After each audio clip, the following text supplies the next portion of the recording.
Hello, എല്ലാവർക്കും നമസ്കാരം. Welcome back to Meenu with vitiligo. പുതിയൊരു വീഡിയോയിലേക്ക് എല്ലാവർക്കും സ്വാഗതം. ഞാൻ എൻ്റെ വിറ്റിലിഗോ ജേണിയാണ് പറഞ്ഞുകൊണ്ടിരിക്കുന്നത്. അത് 2-3 പാർട്ടായിട്ട് ഞാനിപ്പോൾ ഇട്ടിട്ടുണ്ട്.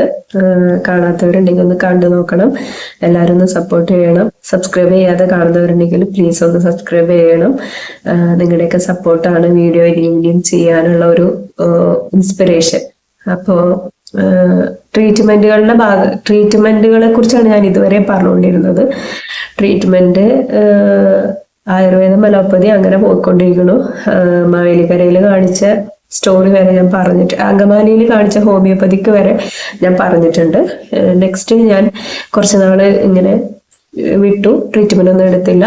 പിന്നെ ഇതുപോലെ തന്നെ എൻ്റെ വീടിൻ്റെ അടുത്തുള്ളൊരു ഇത്ത പറഞ്ഞു, പറവൂരൊരു ട്രീറ്റ്മെന്റ് ഉണ്ട്, നമുക്കതൊന്ന് നോക്കാം. ഒരുപാട് പേർക്ക് മാറിയിട്ടുണ്ട്. ഡെർമറ്റോളജിസ്റ്റ് ആണ്, പിന്നെ കോസ്മെറ്റോളജിസ്റ്റ് ആണ്. അവിടെ ഒരുപാട് ട്രീറ്റ്മെന്റുകൾ നടക്കുന്നുണ്ടെന്ന് പറഞ്ഞു. പറവൂര്, നോർത്ത് പറവൂരാണ്, മന്നം എന്ന് പറയുന്ന സ്ഥലത്ത്. അവിടെ പോയി ഒരു മുസ്ലിം ഡോക്ടറാണ്, ഒരു ലേഡി ഡോക്ടറെ കണ്ടു. അപ്പോഴും ഡോക്ടർ ഈ പറഞ്ഞ പോലെ സഹതാപം കുറെ പറഞ്ഞു, പിന്നെ കുറെ മോട്ടിവേറ്റ് ചെയ്തു. സാരല്ല, അങ്ങനെ ഇത് അത്രയ്ക്ക് വലിയ സംഭവമൊന്നുമല്ല, മേക്കപ്പ് ചെയ്യണം എന്ന് പറഞ്ഞു എന്നോട്. കൺസീലറും കാര്യങ്ങളൊക്കെ ഇട്ടിട്ട് മേക്കപ്പ് ചെയ്ത് അതൊക്കെ ഒന്ന് ഇങ്ങനെ ടച്ചപ്പ് ചെയ്ത് കൊടുത്താൽ മതി, പിന്നെ ലിപ്സ്റ്റിക് ഇടാൻ പറഞ്ഞു. അങ്ങനെയൊക്കെ പറഞ്ഞ് ഞാൻ ട്രീറ്റ്മെന്റ് സ്റ്റാർട്ട് ചെയ്തു. മെഡിസിൻസ് ആണ്, ഭയങ്കര ബുദ്ധിമുട്ടായിരുന്നു കേട്ടോ ആ മെഡിസിൻ കഴിക്കുമ്പോൾ. സ്റ്റിറോയിഡും അതും ഇതൊക്കെയല്ലേ, നെഞ്ചിരിച്ചല്, വയറിരിച്ചല്, ഫുഡുകളൊന്നും കഴിക്കാൻ പറ്റണില്ല. അങ്ങനെ ഞാനൊരു 1.5 ഇയറോളം അവിടെ ട്രീറ്റ്മെന്റ് എടുത്തിട്ടുണ്ട്. ഫോട്ടോതെറാപ്പി ചെയ്യാൻ പറഞ്ഞു എന്നോട്, ആഴ്ചയിൽ 2 ദിവസം. അങ്ങനെ ഫോട്ടോതെറാപ്പിക്കും ഞാൻ തൃശ്ശൂരിൽ നിന്ന് ബസ്സിൽ കയറി പറവൂർക്ക് മോനെ വീട്ടിലാക്കി. ഭയങ്കര റിസ്ക് ആയിരുന്നു, എന്നാലും മാറി കിട്ടുമല്ലോ എന്നുള്ള പ്രതീക്ഷയിൽ തന്നെയാണ് ഞാൻ പോയിക്കൊണ്ടിരുന്നത്. ഫോട്ടോതെറാപ്പി എടുത്ത് വെയിലും ചൂടും ഒക്കെ തട്ടി ഇവിടെ വരുമ്പോഴത്തേക്ക് ഫോട്ടോതെറാപ്പി എടുത്തതിന്റെ പിറ്റേ ദിവസം ആകുമ്പോഴത്തേക്ക് ഇത് പൊള്ളി, കൈയൊക്കെ ആകെ വീർത്ത് ഭയങ്കര ബുദ്ധിമുട്ടായിരുന്നു. കുറേ ഞാൻ സഹിച്ചു, വേദനയാണെങ്കിലും. അങ്ങനെ മെഡിസിൻസ് ആണെങ്കിൽ അത് വേറെ ബുദ്ധിമുട്ടുകൾ നമുക്ക് ശരീരത്തിന് എന്താ പറയാൻ പറ്റാത്ത തരത്തിലുള്ള ബുദ്ധിമുട്ടുകളായിരുന്നു. അങ്ങനെ അത് പക്ഷെ 1.5 വർഷത്തോളം ഞാനത് കണ്ടിന്യൂ ചെയ്തു, ഫോട്ടോതെറാപ്പിയും മെഡിസിനും കൂടെ. അതിൻ്റെ ഇടയ്ക്ക് ഡോക്ടർ എന്നോട് നമുക്ക് സ്റ്റിറോയിഡ് ഇഞ്ചക്ഷൻ ഒന്ന് ചെയ്ത് നോക്കാം, വ്യത്യാസം ഉണ്ടോന്ന് അറിയാൻ. എൻ്റെ പൊന്നെ, ഞാൻ സഹിച്ച വേദന അറിയില്ല. എൻ്റെ ഈ 5 വിരൽ, 10 വിരലിലും ഓരോ വിരലിലൂടെ ഇഞ്ചക്ട് ചെയ്യാണ് മെഡിസിൻ. അതിങ്ങനെ കുത്തുന്ന സമയത്ത് ഇതിങ്ങനെ ബൾജ് ചെയ്ത് വീർത്ത് വരും കൈ. ഭയങ്കര പെയിൻ ആയിരുന്നു. എന്നിട്ട് ഞാൻ കരഞ്ഞു അവിടുന്ന് അത്രയും. അപ്പൊ എന്നോട് ഡോക്ടർ പറഞ്ഞു, ഇല്ല മോളെ, വേദന ഉണ്ടാവും ഇത് കുറച്ച്, പക്ഷെ കുറച്ചേരം ഇരുന്നിട്ടൊക്കെ പോവാം എന്നൊക്കെ പറഞ്ഞു. അങ്ങനെ ഒരു 1.5 വർഷത്തോളം മെഡിസിൻ കഴിച്ചിട്ടും എനിക്ക് യാതൊരുവിധ മാറ്റങ്ങളും ഇല്ല. പുതിയ സ്പോട്ടുകൾ വരിക എന്നല്ലാതെ എനിക്ക് വലിയ മാറ്റങ്ങളൊന്നുമില്ല. അങ്ങനെ അമ്മ എന്നോട് പറഞ്ഞു, ഇപ്പൊ നിനക്ക് തൊലിപ്പുറത്ത് മാത്രമേ കുറച്ച് പ്രശ്നങ്ങളുള്ളൂ, വെറുതെ കുട്ടിക്ക് അമ്മയില്ലാണ്ടാക്കണ്ട. മെഡിസിൻ എടുത്തു കഴിഞ്ഞിട്ട് ഉള്ളിലുള്ള അവയവങ്ങൾക്കൊക്കെ ഓരോ കേടുപാടുകൾ സംഭവിച്ച് കുട്ടിക്ക് അമ്മയില്ലാതാക്കണ്ട.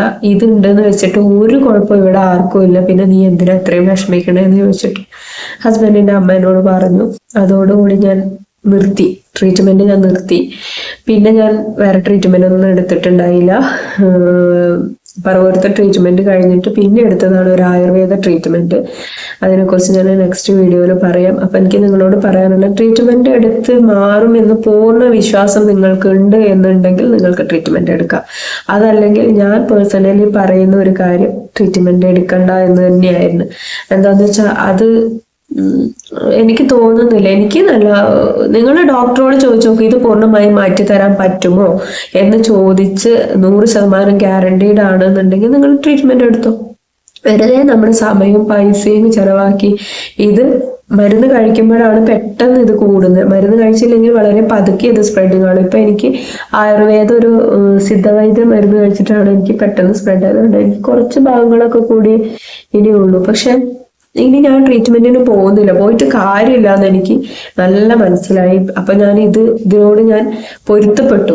അപ്പൊ നിങ്ങൾക്കും അങ്ങനെ ചെയ്യാൻ പറ്റുന്നുണ്ടെങ്കിൽ ചെയ്യാം. പിന്നെ എന്ന് വെച്ചാൽ ടെൻഷൻ, ഇത് വന്നല്ലോ എന്ന് ആലോചിച്ചിട്ടുള്ള ടെൻഷൻ, അത് ഞാനിപ്പോ ഒന്നും ചിന്തിക്കാറില്ല. വിറ്റിലിഗോനെ കുറിച്ച് ഓർത്ത് ഞാനിപ്പോ ഒരു ടെൻഷൻ അടിക്കാറില്ല.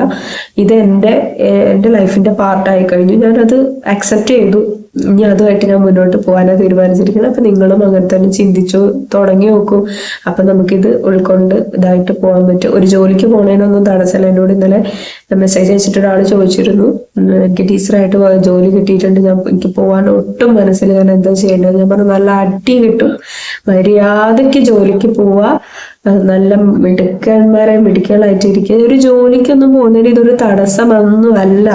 നമ്മൾ അങ്ങനെയൊന്നും ചിന്തിക്കേണ്ട, നല്ല സ്മാർട്ടായിട്ട് പോവുക. നമുക്ക് ഇങ്ങനെ ഒരു അവസ്ഥയുണ്ടെന്ന് ചിന്തിക്കണം. ഇതൊരു അസുഖമല്ല, ഇതൊരു അവസ്ഥയാണെന്ന് ആദ്യം മനസ്സിലാക്കുക. അപ്പൊ ഇനി അടുത്ത വീഡിയോയിൽ ഞാൻ ആയുർവേദ ട്രീറ്റ്മെന്റിനെ കുറിച്ച് പറയാം. പിന്നെന്ന് വെച്ചാൽ എൻ്റെ വീട്ടിലെ കുറിച്ച്, എൻ്റെ മാനസികാവസ്ഥകളെ കുറിച്ചും ഞാൻ അനുഭവിച്ചിട്ടുള്ള പ്രശ്നങ്ങളെ കുറിച്ചും ഞാൻ ഫേസ് ചെയ്തിട്ടുള്ള കാര്യങ്ങളെ കുറിച്ചും ഒക്കെ ഞാൻ ഇനി വരുന്ന വീഡിയോസിൽ ഞാൻ പറയാം കേട്ടോ. അപ്പൊ നിങ്ങളുടെ എല്ലാവരുടെയും സപ്പോർട്ട് പ്രതീക്ഷിക്കുന്നു. എല്ലാവരും സബ്സ്ക്രൈബ് ചെയ്യുക, സപ്പോർട്ട് ചെയ്യുക, ലൈക്കും കമന്റും ഒക്കെ ചെയ്യുക. ആർക്കെങ്കിലും ഉപകാരപ്പെടുന്നുണ്ടെങ്കിൽ ഇതൊന്ന് ഷെയർ ചെയ്ത് കൊടുക്കുക. അപ്പൊ നെക്സ്റ്റ് വീഡിയോയിൽ കാണാം. ബൈ.